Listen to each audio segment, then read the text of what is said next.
Good afternoon and welcome. I am Dr. Jermaine Williams, president of Montgomery College, and you are here with us, and we are so thankful for our next episode of Next Gen Talent. Let's get to work. And we have a fantastic guest, and we're actually right now at our oldest campus, one of the oldest campuses in Maryland for community colleges is our Tacoma Park Silver Spring campus, and we will share more about that in just a few minutes. But before I introduce our special guest for this episode, I want to share, as always, that you are part of this conversation. So please, I know you will enjoy it. Post your questions to the chat so that our special guest can respond. And in reference to our special guest, I would like to welcome Senator Craig Zucker. So thank you very much for being with us today. I'm going to share a little bit about him before he joins in the conversation. And as I said, our Maryland State Senator Craig Zucker is with us. He represents our Montgomery County's 14th district, which is a swath of northeastern and eastern part of the county and representing in our Maryland General Assembly. He began his service in 2011 in the House of Delegates. Then in 2016, he was elected to the Maryland Senate. Presently, Senator Zucker sits on the Senate's Budget and Tax Committee. He serves as chair of the Capital Budget Subcommittee. So from that post, he has secured funding for numerous projects, both in Montgomery County and throughout the entire state. And most importantly, for our conversation here today and right behind us, a very project that we're very proud of and very excited about is our Leggett Math and Science Building.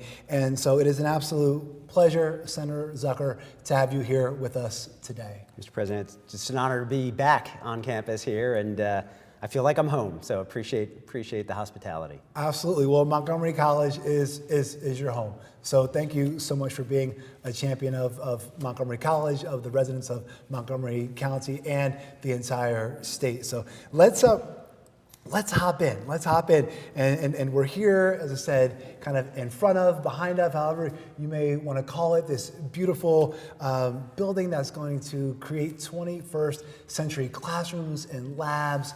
And we're here to talk about workforce and workforce gaps and how we bridge those gaps in new and exciting ways, and being able to make this kind of point of connectivity between workforce gaps and your role. Right, and I think this is an interesting piece that we really want to bring to individuals in terms of how we prepare homegrown talent for the gaps that we see not only now, but for the gaps of the future, and everything from lab bench workers to cybersecurity techs, to HVAC technicians, to automotive technicians, to nurses, other healthcare professionals. And to deliver this, we have excellent faculty and staff. You've met them. Obviously awesome students, excellent faculty and staff who create equitable opportunities both inside and outside the classroom. But going back to the Catherine and Isaiah Math and Science, Leggett Math and Science building, right? We need the infrastructure to be able to do that, right? We need equitable learning places and spaces to be able to create this critical infrastructure to ensure that we have the local talent. So a very broad question is really, how does what you do in the General Assembly apply to that? Just please tell us a little bit about the Maryland Senate and what can you share about the Capital Budget Subcommittee and how that really works with everything that we're trying to do. Sure. Well, thank you very much for that question. The Maryland General Assembly is a citizen legislature, which is not necessarily unique to other parts of the country, but there are full-time legislatures. But I think what gives Maryland, or gives many members of the General Assembly, senators and delegates, perspective is, we have other jobs. And so we're on the ground. Some of us are educators ourselves. But I think, for the Senate, I'm sure your students and faculty, I know my mother calls me and says, can you believe everything that's going on in DC? And I think for the state of Maryland, it's much more cohesive. We get along with each other, regardless of political affiliation. And the one thing that ties us all is that we're all Marylanders. So where that comes into benefit is when you're mentioning the capital budget or the work that we do, is we all have that similarity. We're all Marylanders, and most of us have been all over the state of Maryland, but if we haven't, we can still understand what's happening in other parts of the state. So I feel like in many ways we're all in the same boat and rowing in the same direction. That's great. And then we thank you very much, Senator. And we think about your role on the capital budget subcommittee. How does that? How do you set your priorities? Sure. Well, for just, I love talking about the budget, but I do. I can spend. I'm not allowed to speak about it that much at home because I happen to do so at 7 a.m. in the morning. But just to kind of break it down in simplistic ways, the best way to think about the capital budget is if you were to have a building and you were to flip it over upside down, everything that falls out is basically operating. So that's cash. The structure itself is capital. So for like the Leggett building, that's all capital. But for us, it gives us a great opportunity to invest in infrastructure all across the state of Maryland, because the best way to make sure that educators have the best environment to teach and students have the best opportunity to learn is to make sure they have spaces where it's accessible and an environment where it's conducive to that. That's great. So really focusing on what the needs are of the community members, of the residents of Montgomery County and the state. And I know that you worked on the Senate Education Committee as well. So it's great that you gave us this kind of broader context. And as speaking of education, as a community college president, I'm thinking about education, the impact of education in our county, our state, our country, and beyond. And your work, if you could talk with us about your work on the Senate Education Committee, and how does it inform what you're doing now, your current role? Sure. So, as I mentioned, Mr. President, for the educators and the students who are in the buildings, they need a place where they can learn. Yeah. But in order to make sure that they have the books that they need, making sure that our educators have the salaries that they deserve, that's the operating piece of the budget. So that's basically the administration part of the budget. So you have the operating piece and you have the capital piece. The education subcommittee that you referenced is the operating piece. So there's formulas called CADE, and that's making sure that our community colleges in Montgomery County and everywhere across the state have the operating support that they need. So being chair at one time, now we have a great chair who took over, it was before me and now took over from me, Senator King, who's doing a great job. But when I was chair of that subcommittee, and what they continue to do is looking at the operational needs of the campuses and higher ed across the state, and with the perspective that you asked is, it gave me an idea of what the administrative piece is, but on the capital end, it gives us, okay, now that they might have some administrative support, what do they need to have a world-class facility? Right, and thank you for that, because it's a really very holistic approach. And yes, very familiar with the CADE funding formula. Thank you for fully funding CADE the past few years, and looking forward to your continued support. So yes, thank you. When we think about, and we mentioned it several times, right? The math and science building here, right? The Leggett Math and Science building that is set to open in spring, and we think about our county and more particularly the students and faculty and staff who are very, very excited about it, and the residents who may not even know about it, but will be excited about it once they transition into that building. And it's under construction, as I mentioned, just located just behind us. Been in works for many years, and thanks to your support, we will deliver this, right? Thanks to the support of you and your peers, we will deliver this fantastic educational opportunity, which shares essentially that regardless of your zip code, you are afforded the opportunity for equitable and excellent educational opportunities, and that is so huge, and that's the transformation that you help to make every single day. So when we think about this and putting it in perspective, Montgomery College has been serving our community for more than 75 years. I'd like to talk about how you see, in your role, kind of this building and really helping to address workforce gaps, right? When you think about the Leggett building, I'd love to hear from your perspective, and I'd love for our viewers to hear, with all of your experiences, why is a building like this important to you and to your colleagues when you think about moving Maryland forward? Sure. Well, a couple things. One is the building is such a great salute and part of the Leggett legacy. They've been just incredible leaders in Montgomery County, and they continue to be across the state. So this was a good opportunity to continue all of their work through future generations of students. But I want to actually make it very clear to everybody that's listening on why this was such a priority is because the students asked it to be. And their voices were heard, whether it was you or your predecessors coming in and bringing students in to testify on the importance of this, whether the students were corresponding with us and my colleagues directly, that makes a big difference because in public office we think we know a lot and we try to learn as much as we can, but the most important piece to being a good elected official is listening. And so I just wanted to make it clear that we heard the faculty and the staff of Montgomery College, but just as importantly, the students.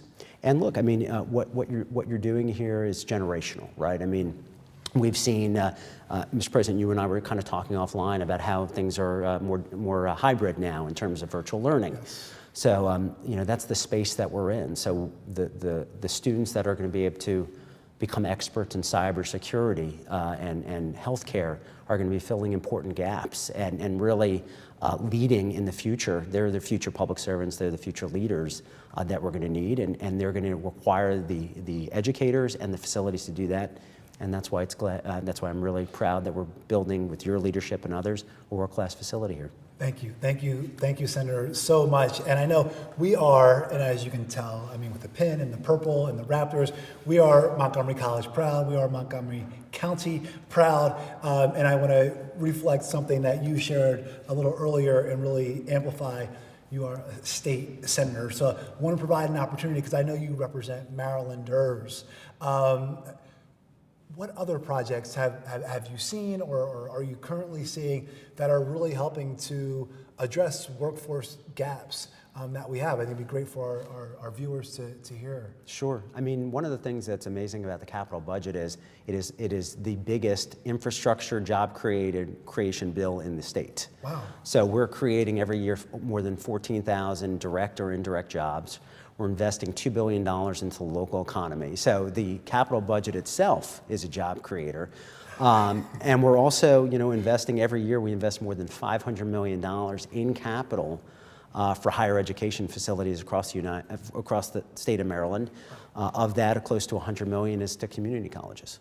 Wow, that's amazing. That's a lot of great information. I know people will watch this again to get all that. And so segues nicely into the next thought and the question I had for you in terms of education and workforce, specifically Maryland's workforce needs, right? And we talk about again education and workforce, and think it would be helpful to hear a little bit about the state's needs, right? So when we think about, because Montgomery College, other community colleges are looking to, really help out the state in their workforce needs, and we know that there are some. So when you reflect on that, because we know the state has similar workforce shortages than our other, our businesses, our industries, whether it's cyber, right, IT, healthcare professionals.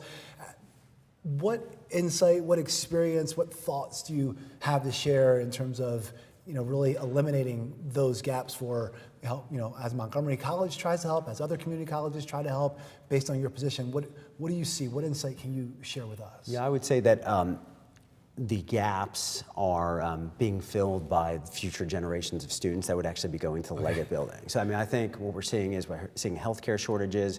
We're seeing shortages.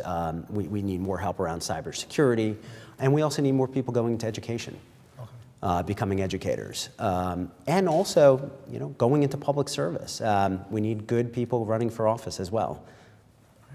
So healthcare, cyber, education, all these things that we're doing, finding ways. What I hear, and please let me know if I'm off, is focusing on those that keep focusing on them, right, and advancing that and amplifying that because the needs are still there. So how are we able to produce more, right? Correct. And Mr. President, I would just add that for the students that are watching, get really good at a couple things. So if you're interested in cybersecurity, just really focus on that and become an expert on that because that'll set you apart from other people.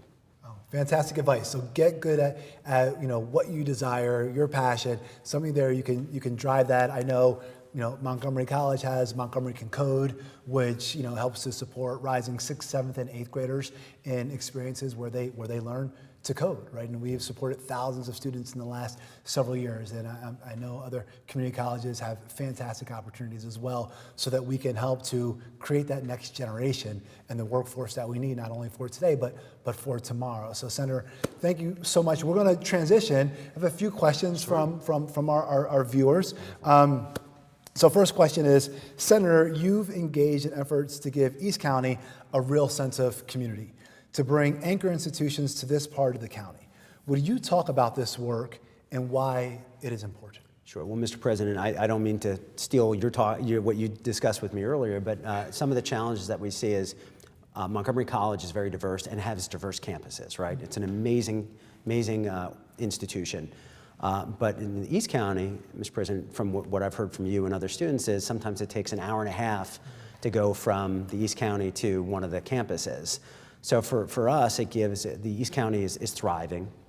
It's really a gateway because it's Howard, Prince George's County are butt up to it, touch it. So, for us, it's an opportunity to invest in that area and make sure that students or prospective students have access to education. That's great, and thank you. And we've invested millions of dollars there, and you'll have my commitment, and I know my colleagues' commitment to make sure that gets to be where it needs to be. Thank you, Senator, and I thank your colleagues. We're standing up the East County Education Center in the spring. It's slated to open, and we're excited about moving forward with the fourth campus presence there. Next question from our audience, and thank you again for being part of this conversation so much. It's so delightful to have you here. I know how extremely busy you are. What is the impact of the FBI headquarters coming to Maryland and its impact on the state's economy? Very positive. That's why the Virginia elected officials are not happy. So we had it's a great question, and whoever asked it, I appreciate it because it's a very important project. It's going to create thousands of jobs in Maryland. We've also invested hundreds of millions of dollars already in the capital budget with the preparation that it's going to be arriving. Wow. So it's so we have transportation needs that are going to be addressed through that, but it's going to bring a lot more people into the area. It's going to create a lot of jobs. And if you bring more people into the area, it's going to help the local economy. Which is fantastic. Right. It's kind of a win-win-win. It's going to be such a wonderful experience, and we will continue to be here to produce the local talent to help our county, our region thrive. Just a few other questions. I am a representative of the MC Tacoma Park Silver Spring student government, and I think that person will be coming in with a question. And so right now, and I'll get to that question in a moment. Last question that I think we have right now for you is in terms of the impact that you're able to make, and I think your trajectory, and you had some advice for students and people watching in general. If people want to get more involved, we're talking about workforce development. Is there something that you would offer in terms of whether it is kind of identifying what you want to do and really pursuing that, whether it is talking to kind of your state senator or your delegate, but how, because we're also trying to create engaged individuals. What would you share with someone who's watching and says, I want to get more involved? So I think two things. One is I encourage people to get involved with public service, and that could be education, that could be a whole range of things. I would say that their elected officials are a lot more approachable than they think. So reach out to your elected officials, come and visit. If you're interested in interning, please do that. But also, if you're interested in the science like cybersecurity, work with your elected officials and Montgomery College to try to get placed in an internship to continue to get expertise in that trade that you want to go into. Thank you so much. And I want to share, the reason for that last question is because not only do we want individuals to leave with a credential of economic value that leads to a family-sustaining wage, we want our residents to be engaged, right? We want them to contribute to the public good. So you being able to kind of analyze and synthesize that and put that in perspective for our viewers is much appreciated.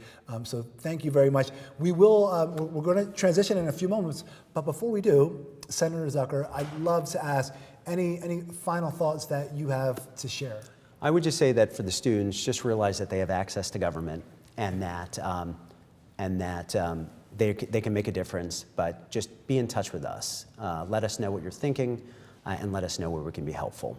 And in return, we really appreciate everything that they're doing in terms of getting one of the best educations at Montgomery College and be future great Marylanders. That is fantastic. Let us know what you're thinking. Let us know what we could be doing. I wish that I had that much insight a long time ago to elected officials and how to actually affect change. Senator Zucker, you are, as I said before, a champion of Montgomery College. You are a champion of Montgomery County. You are a champion of Maryland and things that are right in our world. And it's so good to always sit down with you, have a conversation, even if a few hundred people are watching. I enjoy that as well. And thank you again for being here.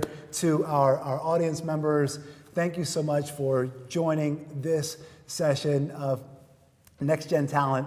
Let's get to work. This is a very exciting, these are wonderful opportunities to talk about the current and the future needs of our workforce here in Montgomery County and our region. We appreciate you being here, and you can view all of the previous episodes online.